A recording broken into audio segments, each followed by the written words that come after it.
Si tienen ahí una copia de la palabra de Dios, pueden abrirlo al libro de Hechos. Hechos en capítulo 14. Mantenga ahí el dedito y también abran al primer capítulo de Hechos. Hechos 14 y Hechos 1. Mantengan sus dedos ahí por un segundo. ¿Ok? En un minuto voy a leer ahí del capítulo 14. Pero el capítulo 14 del libro de Hechos registra las actividades de Pablo y Bernabé en una zona que se llamaba en el sur de Galacia, donde visitaron las iglesias de Iconio y Listra y Derbe. Al final de ese capítulo, ellos vuelven por sus pasos, visitan cada una de las iglesias y finalmente navegan de regreso a Antioquía de Siria e informan ahí a la iglesia de las grandes cosas que Dios había hecho a través de ellos. Ahora, hubiera sido mucho más fácil dirigirse por otra ruta que era hacia Tarso, y esta era la ciudad natal de Pablo. Hubiera sido una bendición visitar ahí con familiares y personas que él había conocido, y el viaje desde ahí hubiera sido mucho más fácil regresar a Antioquía de Siria. Entonces, ¿por qué señalo yo esto? Porque esto nos dice que lo que vamos a leer, lo que ellos hicieron, fue una estrategia deliberada. Hubiera sido mucho más simple ir por otro camino donde él conocía personas, pero ellos decidieron ir en la ruta que fueron. No hicieron lo que era más fácil, lo que era más simple, porque era para ellos una estrategia personal, una estrategia misionológica, si lo puedo decir así. Bueno, vamos a leer entonces de Hechos. Vamos a leer primero de Hechos capítulo 1, al principio. Ahí nos dice: en el primer relato, estimado Teófilo, ¿quién está escribiendo? Lucas, ¿verdad? El doctor Lucas. ¿Y de qué se refiere ahí? Del Evangelio de Lucas, ¿verdad? En el primer relato, estimado Teófilo, escribí acerca de todo lo que Jesús comenzó a hacer y a enseñar hasta el día en que fue recibido arriba en el cielo, después de que por el Espíritu Santo él había dado instrucciones a los apóstoles que había escogido. Si lo que escribió primero el Evangelio de Lucas era acerca de todo lo que Jesús comenzó a hacer y enseñar, lo que nos está diciendo ahora en Hechos es lo que Jesús sigue haciendo, ¿no? Él es el Cristo ascendido, Él es soberano, y ahora estoy escribiéndole sobre lo que Él sigue haciendo por medio del poder del Espíritu Santo y por medio de sus siervos, los apóstoles, ¿verdad? Bueno, ahora brincamos 14 capítulos, llegamos a este punto que ya les informé un poco, y escuchamos la palabra de Dios ahora. Ponemos de pie, por favor, por esta parte que vamos a enfocarnos. Capítulo 14, comenzando en versículo 21. Después de anunciar el Evangelio a aquella ciudad y de hacer muchos discípulos, volvieron a Listra, a Iconio y a Antioquía, fortaleciendo los ánimos de los discípulos, exhortándoles a que perseveraran en la fe y diciendo: es necesario que a través de muchas tribulaciones entremos en el reino de Dios. Y después que les designaron ancianos en cada iglesia, habiendo orado con ayunos, los encomendaron al Señor en quien habían creído. Pasaron por Pisidia y llegaron a Panfilia. Después de predicar la palabra en Perge, descendieron a Italia, y de ahí se embarcaron por Antioquía, donde habían sido encomendados a la gracia de Dios para la obra que habían cumplido.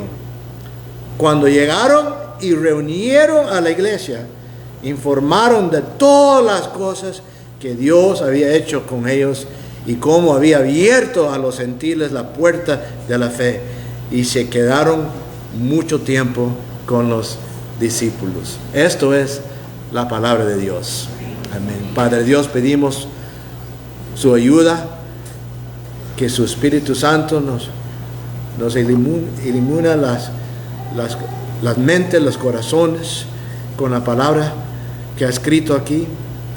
Deme claridad, Señor, con mi español, y llévanos a un punto, Señor, en que estamos bendecidos y fortalecidos en Cristo por su palabra, porque pasamos este tiempo juntos. En el nombre de Jesús. Amén. Amén. Gracias. Sí. Bueno, capaz aquí en Costa Rica hay algunos de ustedes que se recordarán de un evento que ocurrió hace unos años, cuando el presidente de los Estados Unidos, que era ese tiempo George W. Bush, levantó una pancarta en un portaaviones atrás de él que decía: misión cumplida. No sé si algunos de ustedes se recuerdan de ese evento. En los Estados Unidos fue un gran evento, porque ahí estaba parado diciendo: misión cumplida, para anunciar el fin de las grandes operaciones militares en Irak. Y él hizo esto aunque continuaron los combates, muchos importantes, y murieron muchos. Como resultado, él fue muy criticado. Pero mi pregunta es esta: ¿cuándo se declara misión cumplida? Misión cumplida. Aquí en versículo 26 dice que habían sido encomendados a la gracia de Dios para la obra que habían cumplido. ¿Cuándo se anuncia misión cumplido? Bueno, depende de cuál era su misión. La misión de Dios no se cumple hasta el fin, hasta que Él regresa. Pero la misión que Dios ha entregado a vos o a una iglesia, ¿verdad? Eso es lo que estamos meditando sobre eso, ¿verdad? Pensando sobre eso. ¿Cuándo decimos que está cumplido nuestra misión? Bueno, en este contexto, ¿qué era la misión que se le había entregado a Pablo y Bernabé? A plantar iglesias que plantan iglesias, a ser discípulos en diferentes ciudades que hacen otros discípulos. Lo mandaron a ellos a una región específica, y ellos fueron y regresaron y dijeron: ya, la misión se cumplió. Cuando usted planta un huerto, ¿qué haces? No solamente planta las semillas, no solamente siembran semillas, sino luego que, y dice misión cumplida. No, eso solo en principio. Lo riegas, lo fertilizas, los deshierbas y los proteges hasta la cosecha. Hasta la cosecha. Y ellos ahí sembraron esas semillas y regresaron, ¿verdad?, a regarlos, a fertilizarlos, a deshiervarlos algunos, a fortalecerlos, etc. Esto es lo que podemos llamar la atención de seguimientos. Las congregaciones de creyentes recién establecidas son como jardines que son recién establecidos también. No plantas la semilla y te vas. Vuelves a visitar, los cuidas, los nutres. Y esto francamente, fue el error de muchas de las cruzadas evangelísticas de otros tiempos, porque no hubo seguimiento. Lo que ellos buscaban eran decisiones para Cristo. Levante la mano, decisión aquí, una decisión allá. Y no regresaban a regarlos, fertilizarlos, ¿verdad? Llevarlos a un punto de madurez. Eso fue un gran error. Considera otra metáfora, no solamente como una planta, sino lo que Pablo y Bernabé hicieron en su primer paso fue poner cimientos de una estructura. Cimientos de una estructura. Y esto se hizo predicando a Jesús como el Cristo Señor y el Salvador. Pero ahora están construyendo sobre esa base. Y Pablo reúne estas dos metáforas de ¿qué? De plantar y edificar. Él las reúne en otra parte, en 1 Corintios capítulo 3, 5 y 6 y 9 a 10. Él dice esto, no tienen que abrir ahí. Él dice esto: ¿qué es pues Apolos? ¿Y qué es Pablo? Servidores mediante los cuales vosotros habéis creído, según el Señor dio oportunidad a cada uno. Yo, ¿qué? Planté, dice la palabra, ¿verdad? La conocen, ¿verdad? Yo planté, Apolos, ¿qué? Regó. Yo planté, Apolos regó, pero Dios ha dado, ¿qué? El crecimiento. Yo, dice Pablo, planté la semilla, pero ahí no se dejó. Apolos lo mandó Dios y él regó y algo ocurrió. Hubo crecimiento. El crecimiento, el poder de ese crecimiento vino de Dios. Amén. Después en versículo 9 y 10, él cambia el metáforo. Dice: porque nosotros somos colaboradores de Dios y vosotros sois labranza de Dios, edificio. Aquí cambió. Edificio de Dios. Conforme a la gracia de Dios que me fue dada, yo, como sabio arquitecto, puse el fundamento y otro edifica sobre él. Pero cada uno tenga cuidado, tenga cuidado cómo edifica encima. Lo que es esencial, hermanos, ver es que lo que Pablo y Bernabé hicieron por estas iglesias recién establecidas, como buenos jardineros, o como buen arquitecto y constructores, lo que ellos hicieron todavía se aplica hoy en día. Se aplica a iglesias y a creyentes individuales. Esta es una estrategia misionológica y para el crecimiento, para el establecimiento de iglesias locales saludables y para el establecimiento de cristianos saludables. La importancia aquí es inconmensurable. Aquí hay 4 elementos importantes de una estrategia misionológica y para el crecimiento también de los cristianos individuales. ¿Cómo es que ellos hicieron esto? ¿Cómo es que Dios trajo un crecimiento, un fruto ahí a este jardín, vamos a llamarlo, de estas iglesias? Bueno, Él trabajó mediante de sus siervos, Pablo y Bernabé. Él trabajó mediante sus siervos por medio de 4 elementos importantes. Y no estoy hablando del primero, que es plantar la semilla. Eso ya se entendió, ¿verdad? Eso pasó en otro viaje. Pero ahora en este segundo viaje misionero, ¿qué es lo que hicieron? Bueno, habían 4 elementos ahí de lo que hicieron. El primero es fortaleciendo. Segundo es exhortándolos. El tercero es advirtiendo.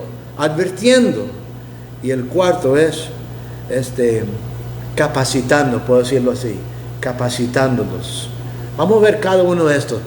Vamos a seguirlo aquí en capítulo 14.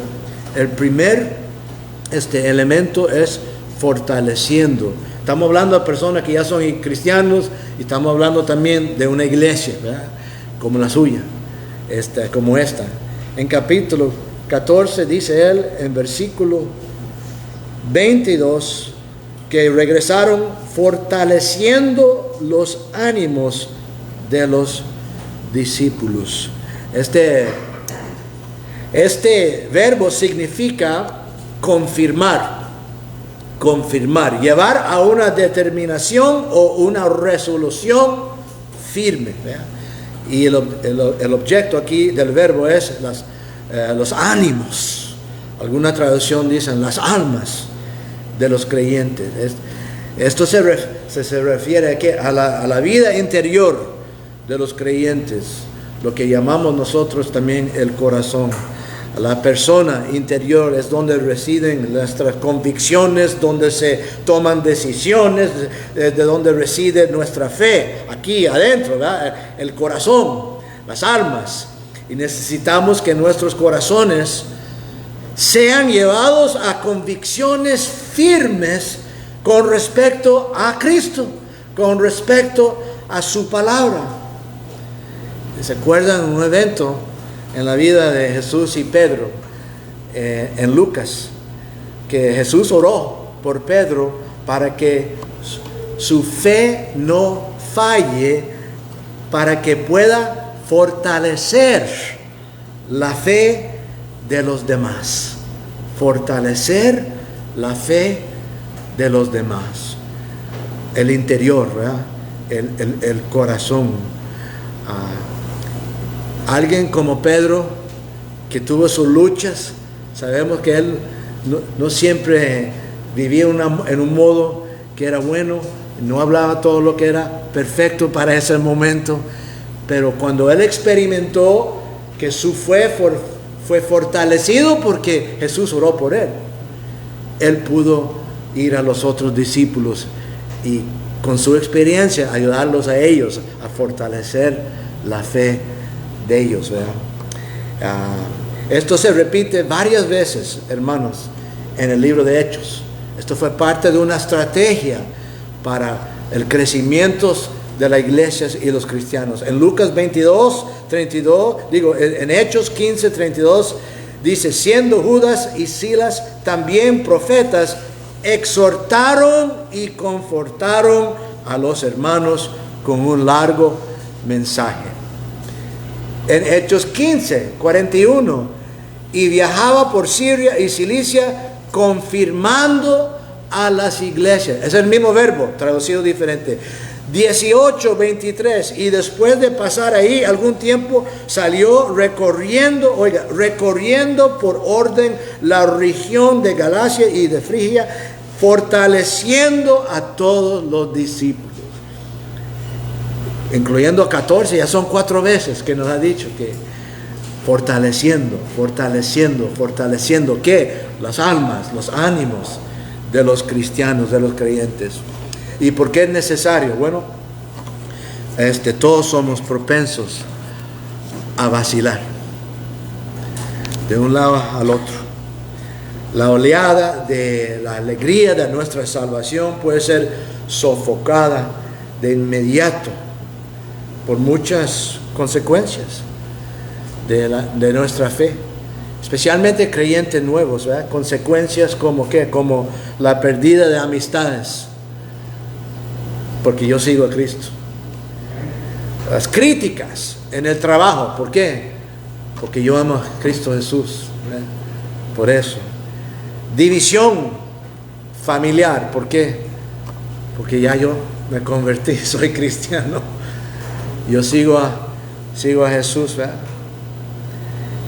Y por esa razón los cristianos todos necesitamos ser fortalecidos en el corazón, porque subimos y bajamos en nuestras convicciones.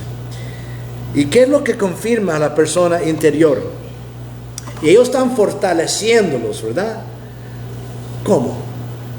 ¿Qué es lo que hacen? ¿Qué es lo que dicen? ¿Qué es lo que realmente fortalece el corazón? ¿Verdad? No soy yo, no es el hermano Edier, no tenemos un control, hay un botoncito, clique, ahí está. ¿No? ¿Qué es lo que trae ese poder de la gracia de Dios? Son los mandamientos de la ley, son las amenazas de la ley. No son simplemente las amenazas de la ley. La ley tiene varias funciones, hermanos. Tiene una función profética al señalar a Cristo. La ley también pone límites y advierte. Es como una señal de advertencia, ¿verdad? Que en un camino ahí, como andábamos en la montaña ayer, o aquí en la 1, la ley es como esas flechas de la noche y dice, aquí va a cambiar la ruta, vaya para allá. Así la ley tiene muchos usos, funciones, pero es esto lo que fortalece el corazón. No, lo que fortalece el corazón, lo que fortalece el alma de los creyentes, nos dice bien claro la palabra de Dios, es la gracia de Dios. La gracia de Dios. Tanto la experiencia de la misma como un conocimiento más profundo de la misma. Lo que fortalece nuestros corazones no es solo saber más sobre lo que es la gracia de Dios y cómo funciona, sino también experimentarla, recibirla en el alma para ser fortalecido, para ser apoyado, sostenido. Eso se ve en diferentes partes del Nuevo Testamento. A su querido hermano Timoteo, Pablo le escribió en la segunda carta, ya Pablo acercándose al fin de su vida y sabiendo que a Timoteo le faltaba un ánimo. Él ha visto ya Pablo a sufrir mucho. Él ha visto a dónde lo llevó el amor de Cristo a Pablo, a una posición difícil. Está encarcelado, Pablo va a morir y él está luchando si él va a seguir este mismo camino, ¿verdad? Y él escribe ahí en 2 Timoteo y le dice, todos me han abandonado en Asia, todos se me dejaron aquí solo, pero yo no quiero que tú hagas eso. Y él le dice a él, Timoteo, 2 Timoteo capítulo 2 versículo 1, le dice, tú pues, hijo mío, fortalécete en la gracia. Fortalécete en la gracia que hay en Cristo Jesús.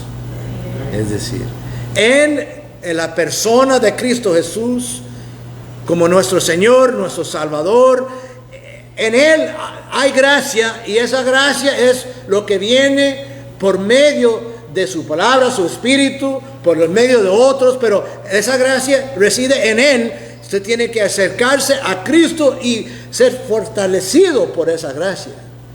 Es decir, no crees que usted está llamado a hacerlo aquí con su propio poder, ¿verdad? Con su carne, yo lo voy a hacer. No. Fortalécete. Esté siendo fortalecido, es el verbo. Esté siendo fortalecido en la gracia que está en Cristo Jesús. Y el autor de Hebreos, en Hebreos 13, versículo 9, él dice, es buena cosa para el corazón el ser fortalecido, porque la gracia. Pueden contestar conmigo. ¿Por qué? Por la gracia. Es bueno ser fortalecido, dice, por la gracia.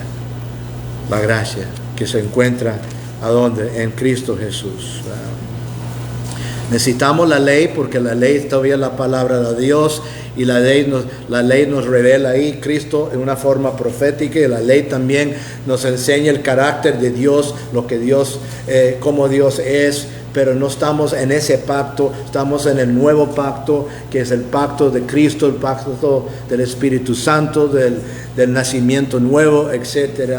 Y en este pacto somos fortalecidos por la gracia de Cristo, la gracia de Dios que viene por medio de Cristo. En un libro escrito, yo creo que fue por John Bunyan, un puritano. En inglés es un poema, pero en español no se traduce tan bonito, pero aquí está. Dice, el dicho era, corre, ejecuta los mandamientos de la ley, pero no nos des pies ni manos. Corre, pero no nos da pies ni manos. El Evangelio trae noticias mucho mejores. Nos invita a volar. y nos da alas. Sí, porque el poder de vivir como un cristiano viene todo el tiempo por medio de la gracia de nuestro Señor. Y esa gracia se encuentra en ¿qué? En el Evangelio.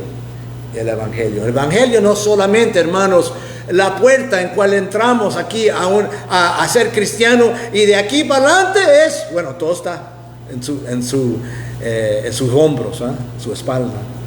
No, el Evangelio es no solamente la entrada, pero es la realidad en cual vivimos bajo de esa realidad toda la vida cristiana, fortaleciéndonos de esa gracia que viene por medio de Cristo Jesús y el Evangelio. Noten cómo Pablo ora por creyentes de Efesios. En Efesios 3:16 está orando por ellos, y él dice que Dios os conceda conforme a las riquezas de su gloria, ser fortalecidos con poder por su espíritu en el hombre interior. Necesitamos ser fortalecidos. Amén. ¿No lo sienten ustedes alguna vez? Sí, claro que sí, todos. Y él dice ahí que eso viene por medio del Espíritu. Y el Espíritu viene ¿de quién? De Cristo. Y Cristo es el objeto de nuestra fe. ¿Se dice así, el objetivo o el objeto? El objeto de nuestra fe. ¿Me explico? Ok. El instrumento de esto es la palabra de Dios, porque la palabra es lo que trae y revela la gracia de Dios. Amén. Exhortando. Segundo, fortaleciendo. Segundo, exhortando. Regresamos al capítulo 14. Él dice, fortaleciendo los ánimos de los discípulos, exhortándoles a que perseveraran en la fe. Exhortándoles. Esta palabra es muy similar al primer verbo. Es muy similar. El verbo es casi idéntico, pero se refiere a acercarse a alguien para instarle o exhortarle. Y aquí es para que ellos puedan perseverar en la fe. Perseverar en la fe.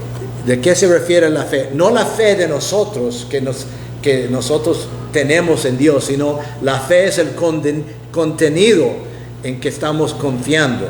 ¿Me explico? La fe se refiere a la verdad, el contenido del Evangelio, ¿verdad? Como dice el libro de Judas, contender ardientemente por la fe. La fe, no la fe que tiene aquí, sino la fe que es el Evangelio, la verdad de Jesucristo, de una vez para siempre fue entregada a los santos.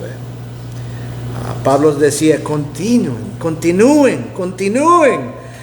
dedicándose al cuerpo de verdad que es conocido como la fe.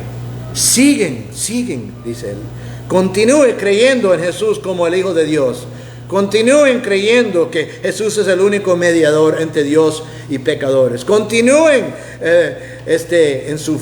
creyendo que Jesús es el Mesías, que Él es el Señor resucitado y ascendido. Continúen creyendo que confiar y seguir a Jesús, cueste lo que cueste, vale la pena. Sigue, es lo que está diciendo. Continúen en su fe, creyendo en esa fe, confiando en esa fe. En esta iglesia que he conocido, ya he conocido los hermanos Edier y algunos de ustedes, unos 6 años ya, comenzando año 7 ahora, y hace 3 años comenzaron un renuevo, ¿verdad?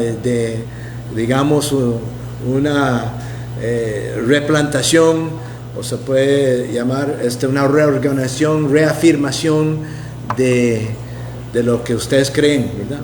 Y muchos de ustedes pasaron por un discipulado, pasaron juntos estudiando un libro, ¿qué es el Evangelio? Había la hermana diciendo, sí, ¿qué es el Evangelio? El discipulado, las 5 solas, que Dios salva los pecadores de principio a fin. Han pasado por eso, muchos de ustedes, ¿verdad? Él está diciendo, sigue, siguen en eso, siguen ahí, confiando que eso fue la verdad que se le entregó a usted.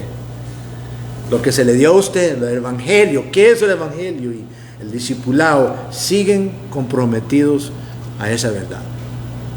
Eso es lo que están diciendo ellos, exhortándolos, ¿verdad?, para que ellos perseveran en la fe. Bueno, alguien puede decir, alguien piensa, ¿no enseña la Biblia que un verdadero creyente perseverará? ¿Y no enseñan ustedes que eso es la verdad? Entonces, ¿por qué exhortarnos que hay que perseverar, ¿verdad? ¿Por qué hacer esto? ¿Por qué mandar a Pablo y Bernabé? Porque Pablo, él creía que el creyente verdadero va a perseverar en la fe. Pero Dios usa medios para alcanzar eso. Y algunos de esos medios que usa Dios es que los hermanos uno al otro, exhortando al otro. Esa palabra que viene de un hermano, de un siervo de Dios o de una hermana aquí en la iglesia. Sigue, no escuches a mentiras. Sigues confiando que la Biblia es la verdad de Dios y que el evangelio es la verdad y que Dios no cambia. Eso es uno de los medios que Dios ha aporcionado para sostenerlos hasta el fin. ¿Me explico? El promesa es que el verdadero cristiano va a perseverar en la fe, pero Dios usa sus medios. Y por eso estos hermanos Pablo y Bernabé regresaban a las iglesias para exhortarlos. Todas las personas a algún punto necesitamos aliento, ¿verdad? Y Cristo viene a nosotros con su gracia, pero de vez en cuando Él viene a nosotros por medio de un hermano o una hermana, porque ya nosotros nos hemos desanimado tanto que no nos estamos fortaleciendo nosotros mismos con la palabra de Dios. ¿Han llegado tal vez algunos de ustedes a ese punto cuando ya leer no es nada? Ahí leo unos 5 minutos y yo no sé, o las dificultades de la vida lo está estripando. Y el plan de Dios para mantenerle en la fe a usted no es mandar milagros todos los días así, sino de vez en cuando mandar a ese hermano allá, mandarte a ti a hablar con esa hermana que no ha venido a la iglesia ya 3 semanas, que no ha llegado. El pastor Dietrich Bonhoeffer en su librito La vida juntos dijo esto: Dios ha querido que busquemos y encontremos su palabra en el testimonio de un hermano, en la boca del hombre. Por lo tanto, el cristiano necesita de otro cristiano que le hable la palabra de Dios. Lo necesita una y otra vez cuando se siente inseguro y desanimado, porque por sí mismo no puede ayudarse a sí mismo sin desmentir la verdad. Y el Cristo en su propio corazón es más débil que el Cristo en la palabra de su hermano. Su propio corazón es incierto, pero el de su hermano o hermana está seguro. Así. Mira, el labor de plantar, regar, fertilizar, no es solamente labor de un anciano, de un pastor, es de todos ustedes. Tú puedes ser el hermano o la hermana que Dios va a mandar, quiere mandar a ese otro hermano, a esa otra hermana, porque el Cristo en ti, en este momento, el Cristo en ti está fuerte, pero en ellos, en ese momento, no. El labor de la iglesia no es solamente para los pastores, los líderes, pertenece a todos vosotros, todos nosotros. Exhortando, Ahora el tercero y el cuarto. El tercero es advirtiendo. Vean el versículo 22 otra vez.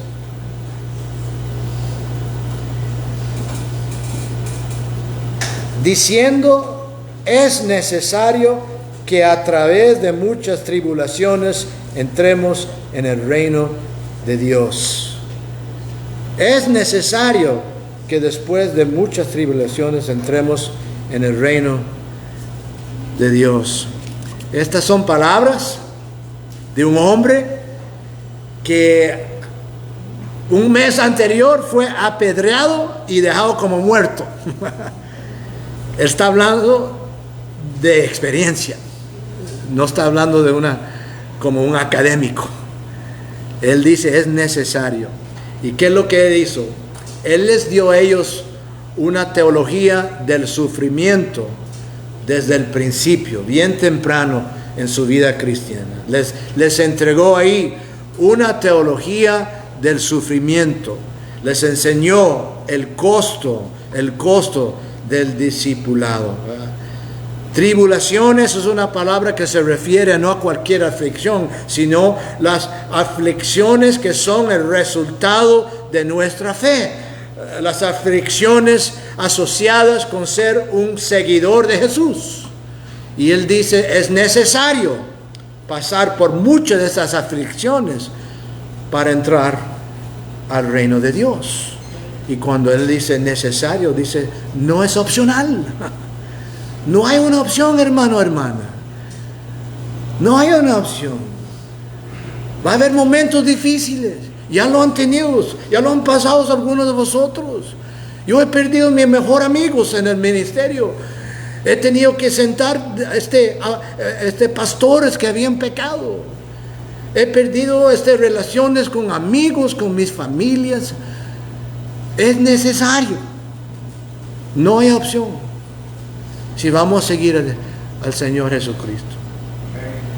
La palabra nos dice que espiritualmente ya estamos en el reino de Dios, ¿verdad? Colosenses 1:13 dice, nos ha librado del dominio de las tinieblas y trasladado al reino de su amado Hijo.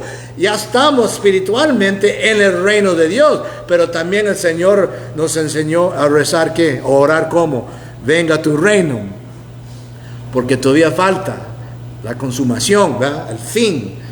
Entonces estamos en el reino, pero para llegar al fin, cuando ese reino se manifiesta, es necesario pasar por muchas aflicciones, ¿verdad? Porque nosotros somos discípulos de Cristo, y para Él, ¿qué fue primero? ¿La gloria o sufrimientos? Sufrimientos, y después la gloria, ¿verdad?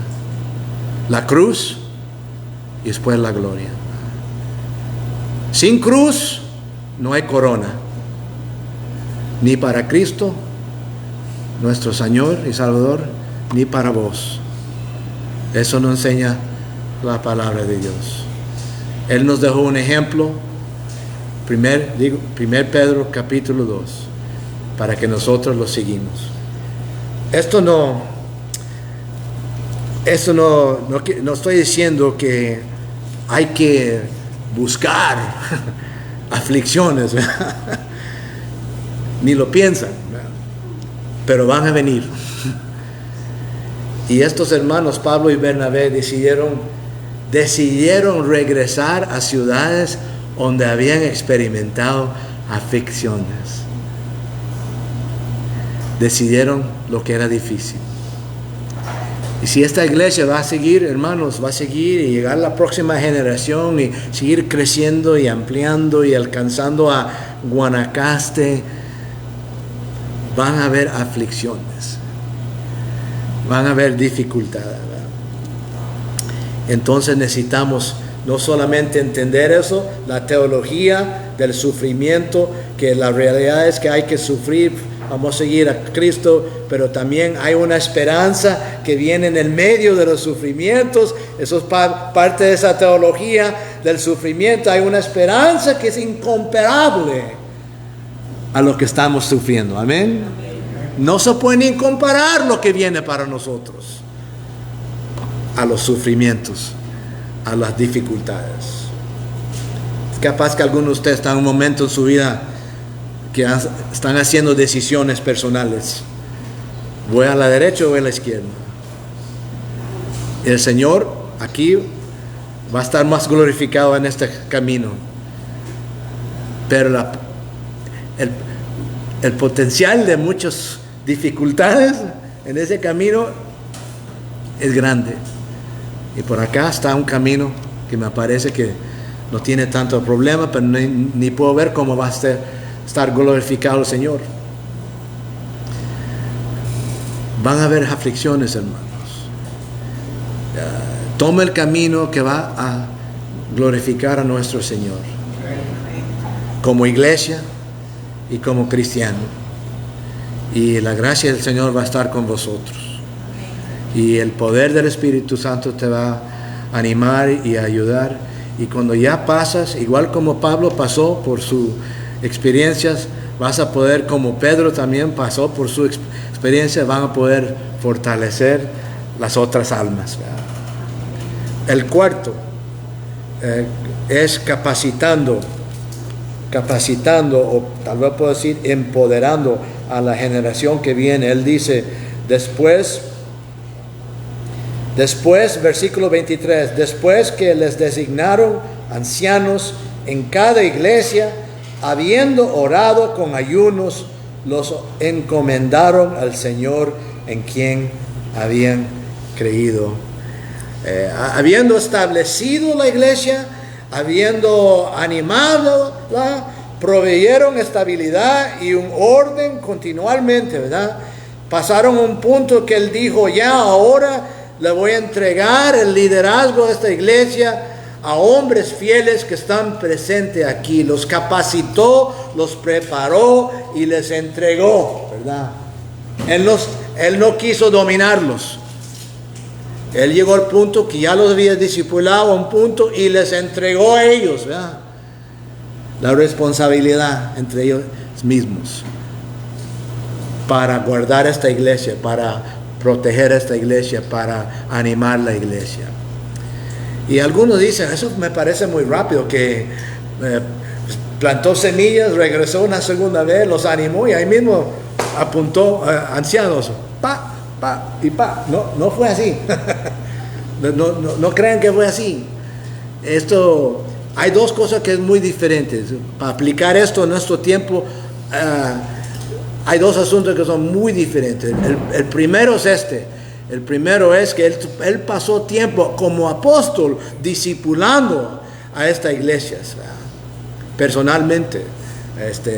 Un discipulado apostólico, lo podemos llamar. Y segundo, cuando él los apuntó, ellos como ancianos, el contexto era completamente diferente. Este era, podemos llamarlo como una tierra virgen, ¿verdad? No habían iglesias falsas por todos lados. No había una iglesia de cultos cristianos, iglesias falsas alrededor. Esto era tierra virgen.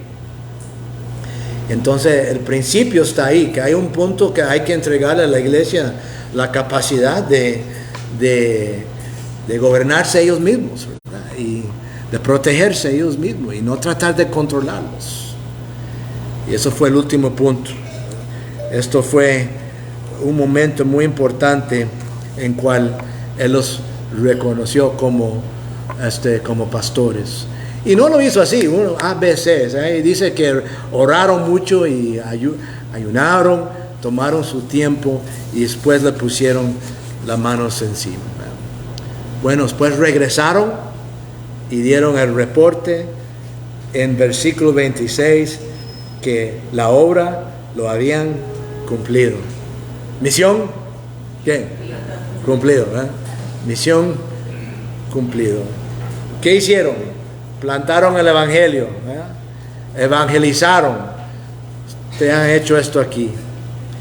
Los visitaron, los discipularon, los fortalecieron, los animaron en la fe Les entregaron un cuerpo de doctrina que incluye una teología del sufrimiento para que no se fueran y la esperanza también del evangelio. Y siguieron fortaleciendo, y después que los capacitaron para gobernarse ellos mismos y cuidarse. Eso fue misión cumplida. Ahora, ¿qué punto están vosotros? ¿A qué punto? Yo he regresado, es un año y la fecha es solo un día diferente. Esa es la providencia del Señor, hermano. No fue el plan. Nadie dijo, venga casi el mismo día. No. Eso, así salió. Y me parecía a mí que el Señor me está llevando a ver otra vez el progreso y ver dónde han llegado, sabiendo que el hermano Fernando y Silvia llegaron aquí y viendo dónde está la academia. Tú sabes que su pastor está muy involucrado en otras obras, que no solo la iglesia local aquí, por eso vino el hermano Fernando a compartir con vosotros, pero también porque la academia requiere mucho tiempo, mucho sacrificio y muchos peligros. Manejando en Costa Rica horas y horas es peligroso. Para aquí y para allá, ¿verdad? Lo conocen. El Señor me ha traído a mí, yo creo, para también animarme a mí a ver la salud que tienen aquí, lo que Dios ha hecho. Pero hoy en día yo creo que todavía no podemos decir misión cumplida, hermano, ¿verdad que no? Dios está diciendo no. No. Pero lo que yo quiero que ustedes vean es su parte en esto. Su parte. Dios quiere que su palabra viene de la boca de un ser humano. Él no manda ángeles. Él no manda rayos del cielo. Él te manda a vos y a vos y a vos, a traer esa palabra de Cristo, a animar a los otros hermanos. Siguen para adelante, hermanos. El poder viene de ¿quién? Dios. El crecimiento, ¿verdad? Del Espíritu Santo. Crecemos en la gracia del Señor. Siguen creciendo en la gracia de nuestro Señor. Siguen siendo fortalecidos por la gracia del Señor. Pero eso no significa que el pastor tiene que hacer un mejor trabajo. ¿Qué es lo que significa? Que yo tengo que compartir esa gracia del Señor a mi hermano, a mi hermana, a los que necesitan. Amén.